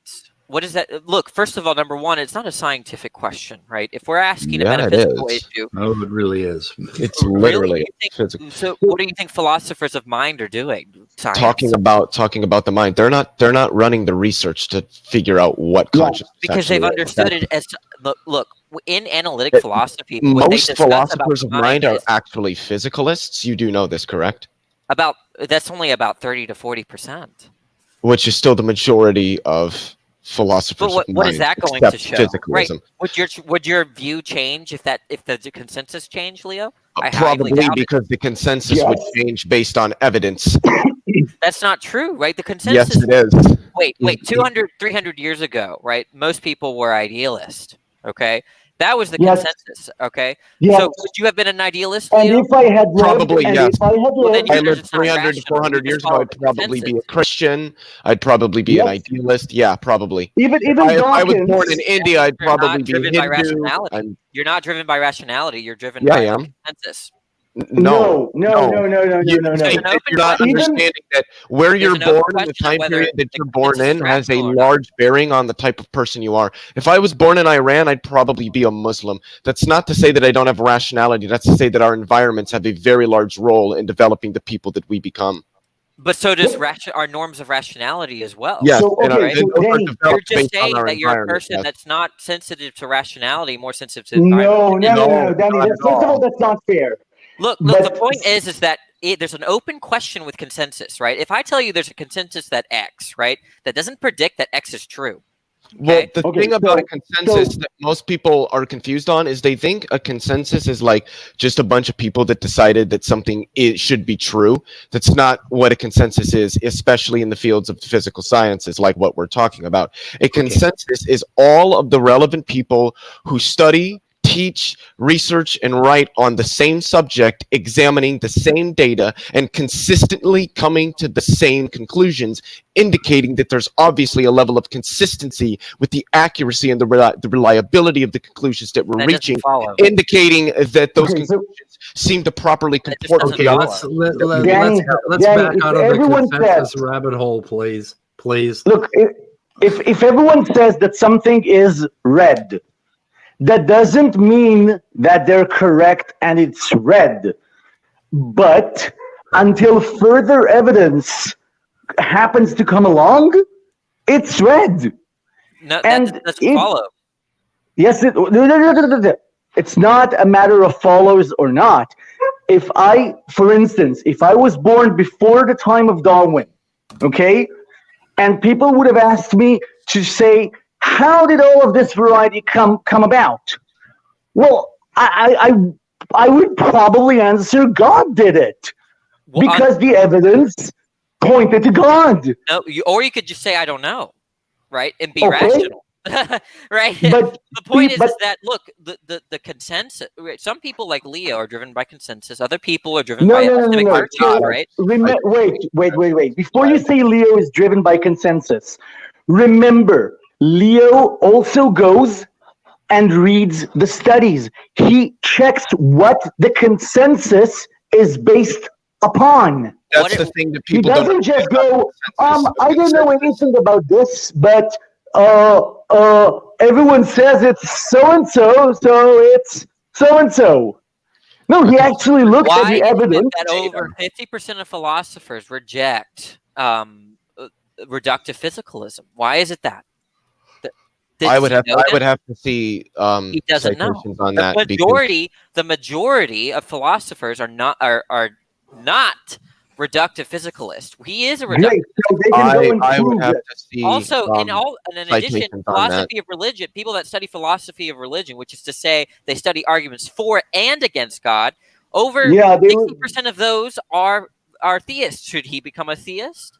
Okay, so let me tell you something. My opinion on philosophy is very simply that philosophy is bullshit.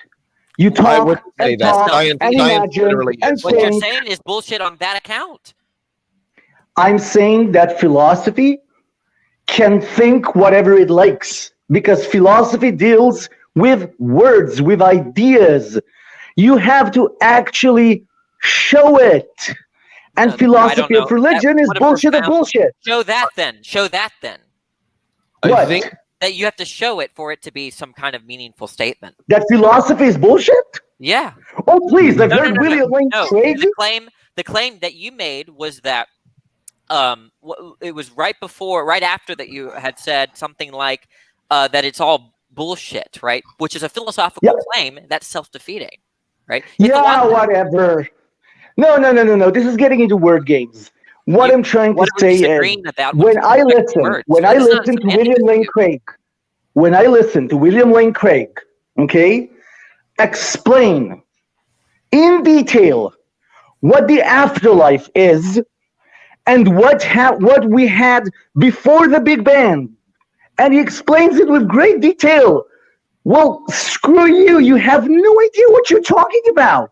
What does that have to do with philosophy? How are you going to extrapolate anything off that? I think there are philosophers that are wrong. Getting at is there are that, philosophers that are probably right. I think the point that Manny is getting at is, like, say, evolutionary theory wasn't developed by philosophers; it was developed by scientists. General relativity wasn't developed by philosophers; it was developed by scientists. Literally, every working description of any aspect of our reality for which we have working descriptions were not developed by philosophers; they were developed by scientists.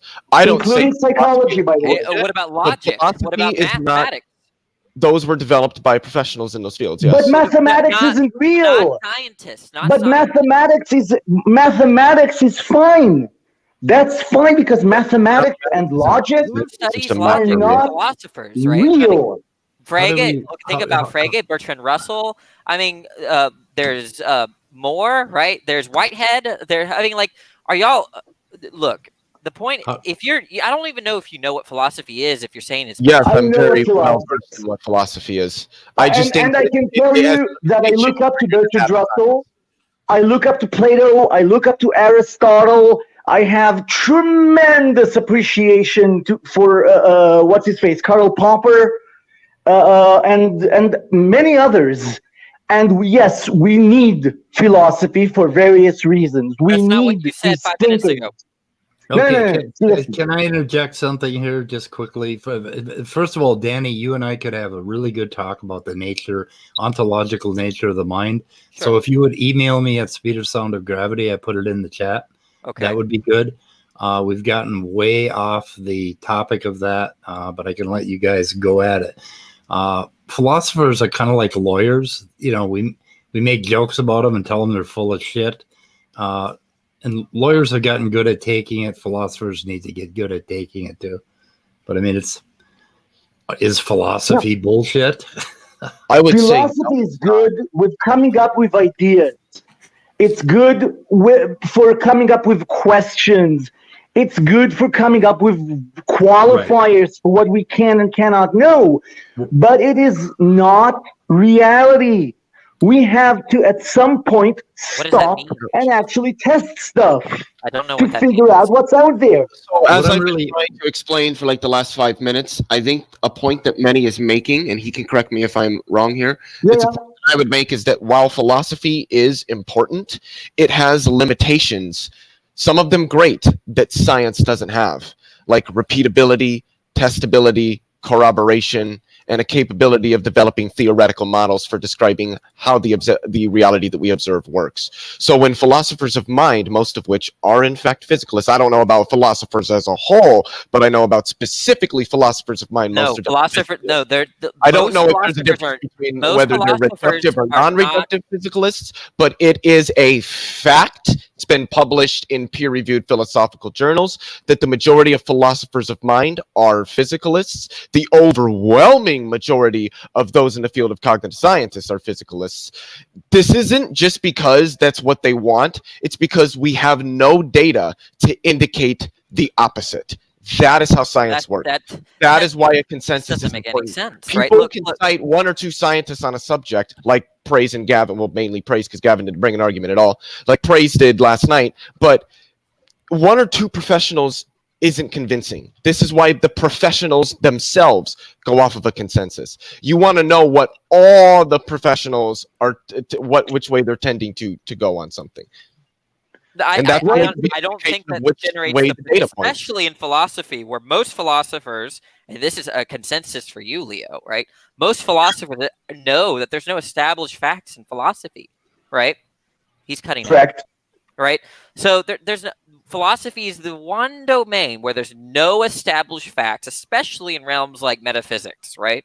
So appealing to like a quote unquote consensus when there's a recognition that there's no established fact as to establish a fact doesn't make any sense. Well, now you're conflating the science and the philosophy. The philosophy might say we don't have any established facts, but the scientists are like, yeah, we do. We've been running experiments for decades. That's the difference between science and philosophy.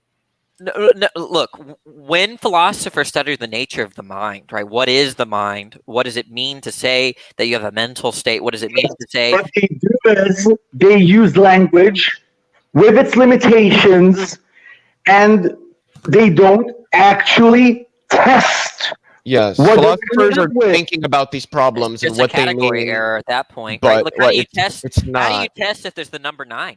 Show me what was a testable, repeatable. No, not math. Number 9. Math doesn't work that way. You think mathematicians are interested in the existence of number 9? They're not. They don't care, right?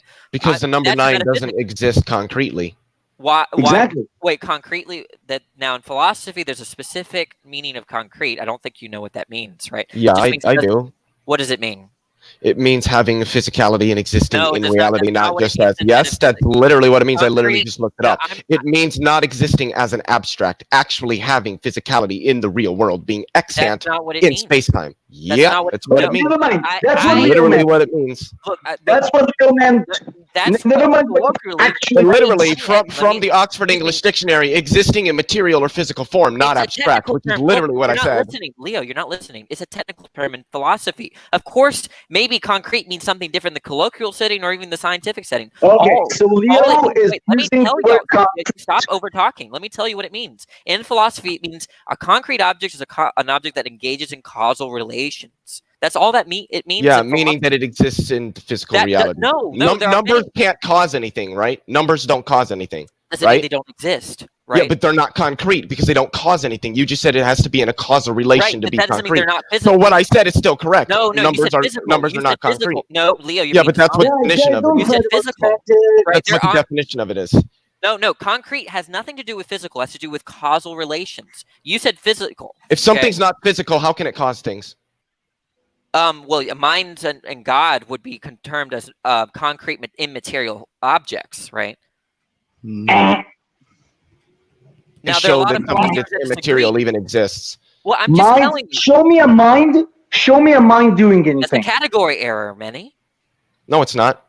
Look, you just said that they can engage in causal relationships. Well, show me a mind causing something. That's a category error. Let me explain. If you're talking to a dualist, let me explain. You're talking to a dualist, okay? If a dualist says that the mind is immaterial, what they mean by that is that there's no extension, it's not in principle observable, and it's not so that's to say it cannot be shown. Okay. Well, then if you can't show it, you don't know it. If the mind is immaterial, then what is the mind? What is the thing that is existing that you're calling a mind? Leo, what is the argument for that? Argument for what? I'm asking you a question. Okay, no, you made the claim that if you can't show it, it doesn't exist.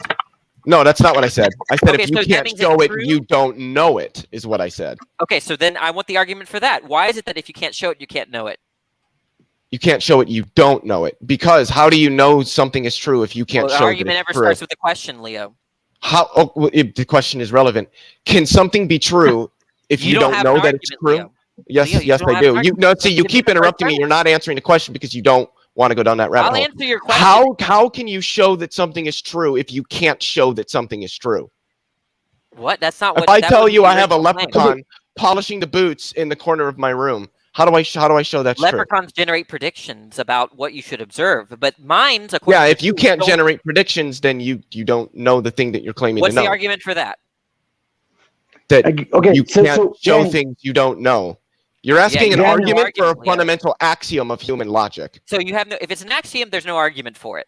Danny, Yeah, question and for you're you. asking You don't an have an argument. You don't. for you the have basic. nothing- Yeah, You have nothing to just say that I like should be most committed to that axioms axiom. in philosophy that we base our knowledge on are unjustifiable.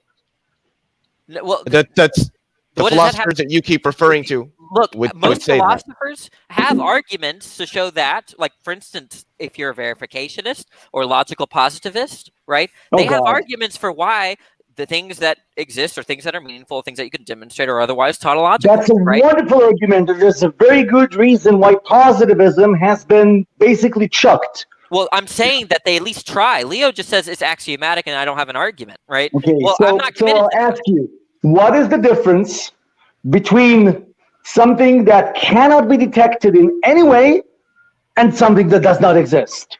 How do you tell the difference? How do you between differentiate between the How do two of you- those? Well, one has properties and the other one doesn't. Like what? One might What? be- So if What there's nothing properties does physical a there, mind have what that did you you can interact show? with to learn Y'all are about talking the over properties each it other. has? Y'all are talking over each other. If Okay. something is not physical, then what is the thing that you're interacting with to learn about its state of affairs to know what its properties are? Because Well- the only way you can say something has properties is to interact with it to derive the knowledge of what those properties are. But if That's something not- isn't physical, then there isn't a thing Where's the there I don't to accept that interact premise. with. I You don't don't have accept to, that but it's a assumption. fact. Well, give me the argument then, Leo. I Or do just you did. say it's So- axiomatic? If it's not physical, what is the thing that's doing the existing? Arguments never start with questions, Leo. Yeah, well, they can So, because you're Danny, establishing Danny, whether You think a people premise can understand be, the you think points a that are being premise can made. be you think a premise can be a question? What form does that I take? wasn't presenting a premise. I was Well, asking then, you a then you're question. not arguing for anything. Yes, I am. Okay, so, Well, one second. I don't know what I the guess you don't know what the argumentation Socratic method is. I'm not Well, surprised. Danny- the Socratic method is actually known for not giving arguments, right? Well, that's the whole point of the. So you're not giving an argument, Leo. You don't want to give It's, an argument. you don't have to give arguments for everything. You realize that, right? It seems like Why when you're should I presented accept with something you can't respond to, should you I can say, well, accept what's the your premise of argument your- for that? Why should I accept the Okay, assumption? okay, of another guys, question? you're getting in a Well, it's fight not and- an assumption. It's literally a fact of reality. said it's an If you axiom, can't- so thus if it's you an can't assumption. interact with It's not something, then you justified. can't know about it. Well, If you that's cannot that's interact an with ac- something, you cannot know about it. yourself that's an axiom. You said yourself that's an axiom, meaning it's unjustified. I have no But- reason to be committed to that. Danny, All right, then Danny, you reject try- what we know about human knowledge. That's fine. You don't know it. It's not justified. Knowledge is justified true belief. You accept it that it's not justified. okay, So wait, are you even- saying that even all saying of our that logical knowledge is axioms just are justified just true wrong? belief isn't necessarily true. Okay, that there are other conceptions of what knowledge is, but instead of you guys fighting, Danny, if I told you that there was an immaterial, invisible, completely undetectable pink dragon That's a standing next to contradiction. you. That's just a contradiction. I No, don't it's not. understand. No, so it's not pink. It's a dragon. Well, I can again, give that's you a contradiction. properties. I don't No, know it's what you not. mean by dragon, because by dragon, I take that to involve a physical thing. Oh, no. It's a non-physical dragon. I don't know what that means. It has the property non-physical. I don't know what that means. It means Okay, exactly well, what you I say do. when you say the mind has the property of being non-physical. And I I don't can- know what that Well, means. What's But a I can, non-physical mind? that makes sense to me, right? Look, if think about So this. to me, right? this comes down to you Yeah, but just it not doesn't make sense understanding to what us. we're saying. Many, this is a good question, and I'm going to try to answer it. Okay. Okay. So here's what you've said. Okay. Look, let's say there is this concrete thing that is a dragon, right? But it has the property of being non-physical. Okay. Now, the reason why that's unintelligible is because I start with my concept of a dragon. Okay. My concept of a dragon does not involve that it's non-physical. In fact, it's physical, right? So that's why I have a hard time understanding what that means. Now, in the case of a number, or wait 1 second, in the case of a number or a mind, my concept of a mind already has it's already understood to be So I non-material. would claim that your concept of a mind is faulty. Okay, well, then that's a good wrong. discussion to have. You have to provide an argument for why I should revise my concept So of a I'm mind. saying just the way that a non-physical dragon does not make any sense to you. But that begs the question. Well, a non-physical mind makes no sense to me. Okay, well that's fair. I do not understand what that is. That's fair, Manny. That's very fair because what I understand that when I say non-physical mind, which to me is a tautology, is a redundancy, that makes no sense to you because your concept of a mind involves that it's physical. So it's either it's up to me to provide to you an argument for why you should revise your concept, right? Okay. But it's so in the same way that when you said there are physical dragons, there are dragons in which are non-physical, you would have to provide an argument to me for why I should accept that dragons are non-physical. So I'm fine with going either way. I can start with my argument. The problem is I'm talking to Sal in 10 minutes, and otherwise I can come back. So let's agree at least on one thing. And I think Leo would agree as well, we have a sense that there is this thing called a mind. We sense it, we experience it. It's very difficult when you have this experience of a spirit in the machine. You say, no, that just might be illusory. It might not be a spirit in the machine. It might just be the machine and that's it. And I understand the difficulty. But that could just be the limitation of our experience and the limitation of our language. Okay, we're not good at describing processes when we're talking. We're just not good at that. Our language isn't built for that. We're used to talking about objects. So when we say the mind, according to Leo and me, that's already a mistake. You've already gone off the track. I understand. Just by saying the mind. And I understand this, right? But the point is that it's either up to me to provide an argument for why it's non-physical, or it's up to you guys to provide an argument for why it's physical. I'm fine with having a discussion later on because, like I said, I have to talk about Sal. But saying that, I appeal to this axiom, right? That if you can only know about a thing if it's demonstrable or verifiable, right, is a principle I'm not going to accept, right? And if are there any examples of where we can learn about that? So I can't demonstrate my dragon, but that doesn't mean it's not there. Sorry, what right? was that? I cannot demonstrate my dragon, but that doesn't mean it's not there, right? Well, you would accept that, right? Because you may not be able. There might be. Does Vishnu exist? Sorry, what? Vishnu. Does Vishnu or exist? Brahma? Do they exist? Probably not. Not my concepts of those things don't track to any kind of reference. So for a Hindu, they're very real, although he cannot demonstrate them in any way. And for a Christian, they're either demons, which he can't demonstrate, or not real, but his God is real, although he can't demonstrate his. What is this supposed to show? This is supposed to show that we can talk and talk and talk about things that nobody can demonstrate. If someone provided the ontological argument for God, right, is that a way of demonstration? No. Okay, right, but if it's a sound argument, then there's something that's been concluded, right, and in a very way. That's if it's sound, and then if it is sound, it would be a demonstration. But the point is that this is an a priori argument. Whether it's sound or not doesn't really matter, right? The point is that there are a priori arguments for things, right? There are a priori arguments, and there are a priori arguments, right? And those are not the sorts of support for a conclusion that would require verification. So I'll tell you what since I'm not an atheist, I will quote one of the rabbis that I've had the great fortune of studying his writings, not from him, he's dead for many years now. So what he wrote regarding the soul was that you have dualists, you have, I don't remember what else he came up with, and you have physicalists. And then he said, well, which of them is correct? And his answer in the end is, if you can verify the existence of the soul, then there's a soul. If you cannot, go to the doctor. There's no soul. Yeah, I just don't accept and that. He's I don't very religious. Maybe you mean something different by verify. But if you just mean verify in terms of support, then I agree. But in philosophy, verify is tied. Judaism hates philosophy. Yeah, Judaism is completely antagonistic to philosophy. Yeah, I don't know what's meant by verify in that case. Then, if they're not using your senses.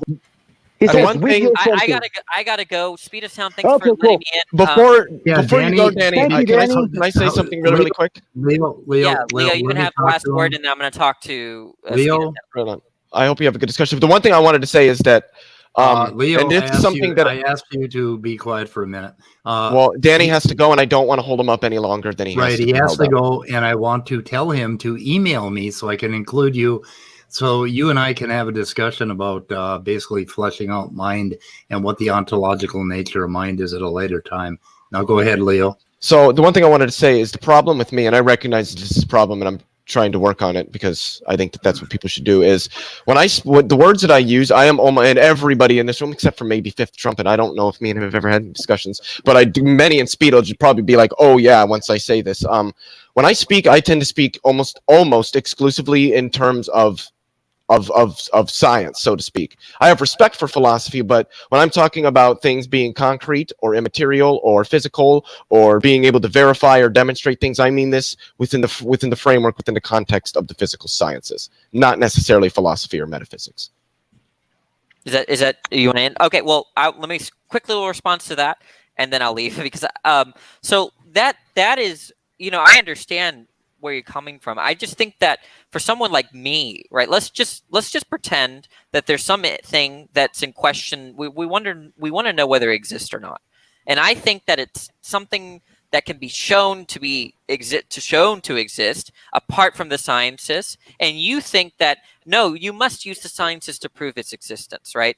Then what happens to the conversation is there's a new meta conversation about what are there things out there that can be proven of independent from the sciences, or is everything something that can be verified by the sciences, right? And so I think that's where the discussion is between you and me, Leo, right?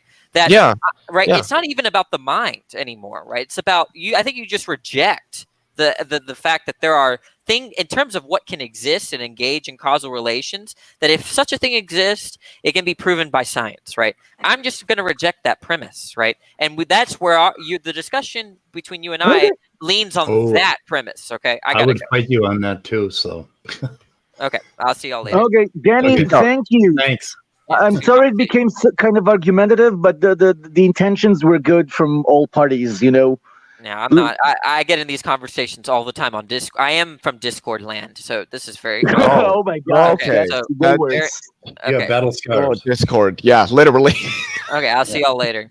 Peace out. Bye bye. I just want to point out, first of all, Icarus said something really nice, that the mind is a process, and therefore, in that sense, it's not physical, but it's a process of physical things. Physical things are doing that process. You can say the same thing about information. Yeah, I want to give a quick example. If you read Plato's The Republic, Plato comes up with this really cool idea, which he elaborates on how we should raise kids in a commune and they don't know who their parents are. And that way there are no familial relations interrupting our community because you won't favor your son because you don't know he's your son, right? He's everyone's kid. And he goes into great detail, and it sounds beautiful. I live in a kibbutz. A kibbutz is like a commune. Yep. And today we don't know kibbutz has that, but it used to be the fact that kibbutzes tried this raising kids as a community thing. Like the kids did not live with their parents. They lived in the kids' house, and later in the children's house, and then in the youth house. They would only go visit their parents for like an hour a day. Okay? Their names were sometimes chosen by the community and not by the parents. What was the word for commune that you gave again? Kibbutz. Kibbutz. Kibbutz. Kibbutz. Say, Manny, did the kibbutz make you gay? No, I wasn't born here. Can you spell that in a private chat when you get a chance? Yeah, sure. I like the way that word sounds. Forgive me. Yeah, it means group, basically. The word means group in Hebrew. Okay. Yeah, they had problems with they wanted people raised, like I heard a while back that they wanted people raised in these communes to marry each other, and they ended up being like brothers and sisters, so they couldn't stand the idea. There are so many jokes about it. What I can tell you is that there are grown-ups with PTSD walking around in Israel, quite a few of them, from being raised in this fashion. It does not work. Yeah. And Plato gives... it's brilliant when Plato describes it. It sounds ideal, but it doesn't work. Human beings are apparently not cut out for this, or maybe not these human beings. Maybe other human beings can do it. In Israel, this experiment failed miserably. Yeah, we're built to form small familial bonds and have these concentric groups of what we relate to. You know, our basically ourselves, our family, our community, our state, our nation, that sort of thing, our tribe or whatever. Can I read Icarus' comment here? Yeah, because it's this comment. This one, similar to fire, there is no object or material fire, but you cannot have fire without molecules. That, to me, that's essentially what the mind is. When we talk about the mind, you can't point to a thing that's extant in space-time and say that is the mind, and just like you couldn't point to something and say that is a fire. The fire is not an object that you're looking at. It's the electromagnetic radiation that's being given off by a process of oxidation occurring in a material. It's like Icarus says, a process. And I think that with both me and Many, the point we were trying to get to, and I think more so me than Many, with this idea of not knowing about something if there isn't a way to actually derive knowledge about it is, and for me, this is the problem with stating that things are non-physical or immaterial, is what is the thing that's doing the existing if it's non-physical? What is the thing? What as Aaron Ross says, what there has to be a there. Yeah, you have to work out an epistemic framework, but yes. And anyway, I did want to comment really quickly when he said that you can verify things outside science. I actually do agree with that. You can use math and logic, but I would consider those methods of verification. So, okay, the fifth trumpet has been here for a while and not said anything. Do you have anything you want to add to this? I have to go, guys. Okay. So I just want to say one thing regarding what Leo just said. Yep. My main problem with this philosophizing, waxing philosophical over things, is that basically, look at religion, okay? Not many religions. Just look at Christianity. How many different ideas you have about what God is, what God wants, what is sin? No one can agree about it. You have so many different views. Now, let's assume for a second that there is an immaterial God. But since we cannot detect it, no one knows what it is. No one can figure out anything about it. We cannot come to any decision about what this immaterial thing is because we can't test anything. So everybody's right or everybody's wrong or who knows? Right. So even that's why it's so difficult with the mind. I mean, 2 or 3 people can say, like, I can say something about the mind and contradict myself 2 days later because I'm looking at it from an entirely different like a dog chasing its own tail. Yeah. And that's what the rabbi I quoted before said about the soul.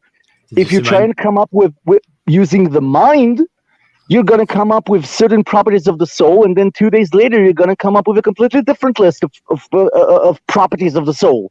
Right. Yes. And you will never know which one is the right one until you can actually verify the existence of the soul. Yes. We have another guest. Okay, so guys, sorry, it's the fifth trumpet. Go ahead, talk as much as you want, guys. I love you. I have a shift. Got to go to work. Bye-bye. Bye, Peace out, man. I got to leave shortly myself, but anyway.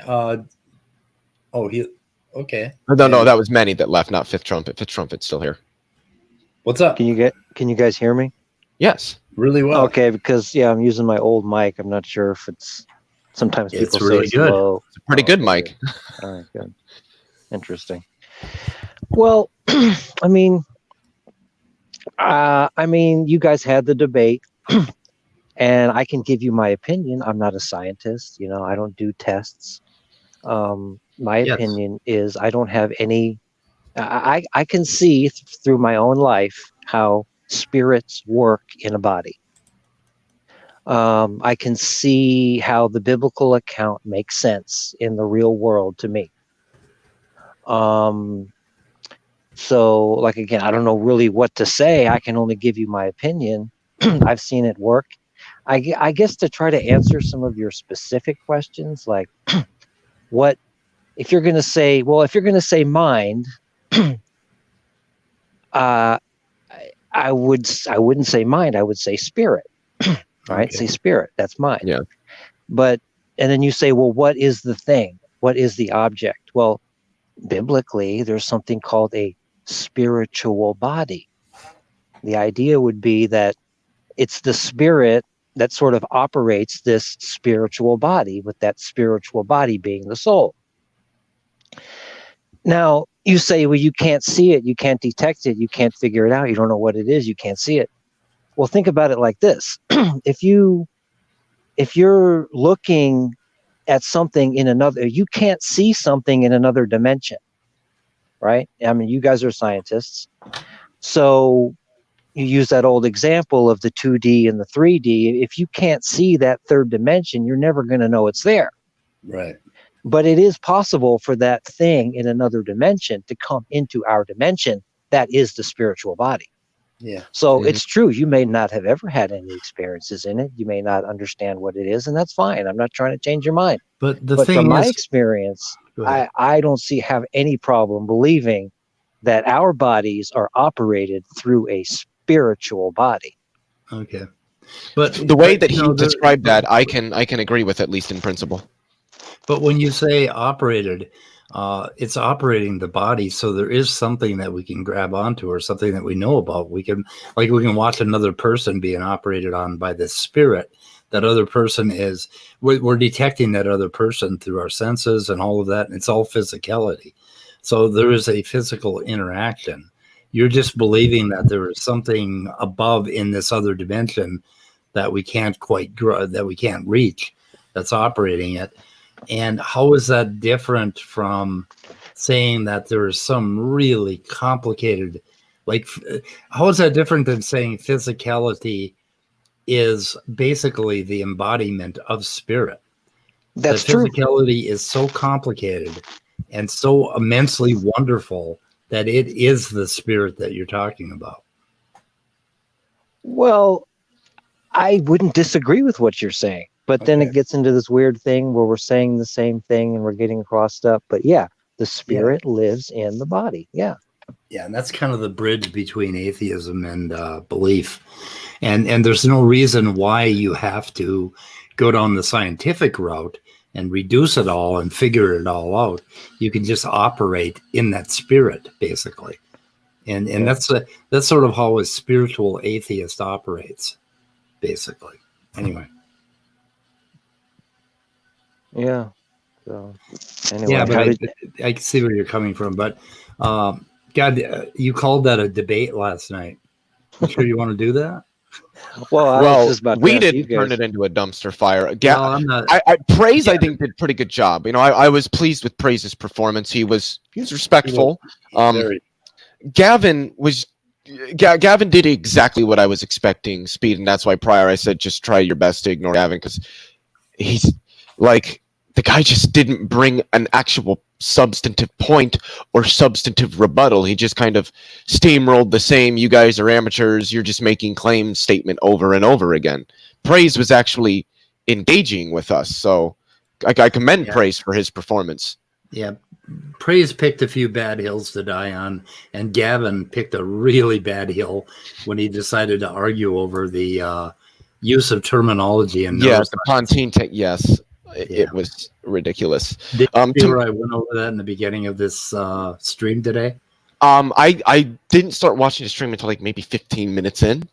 Okay, The thing is the pons is this little swelling in your brainstem, and pontine refers to that swelling, and tegmentum refers to the covering or the ventral part of it, the part that's closer on your throat side, and they call it the tectum on the back side. That would be the caudal, basically. Caudal versus, caudal and ventral. What am I thinking? Okay, not caudal, something else. Anyway, that's what it refers to, and it's a nuclei, and sometimes you refer to it as a pontine nuclei, and sometimes you can refer to it as a tegmentum. So it was just bullshit the way we showed him a wiki entry, and that entry didn't just come out of nowhere. We didn't make it up. We didn't put it on there. The one thing I wanted to say about Praise's performance is I think he was acting in good faith in this discussion. Which Praise isn't the worst debater ever when it comes to like being in good faith. Believe me, there's a lot worse out there. I think Praise was acting in good faith. I think he was dedicated to demonstrating his point. I just think that, especially on a lot of things, he was sort of out of his depth, if you know what I mean.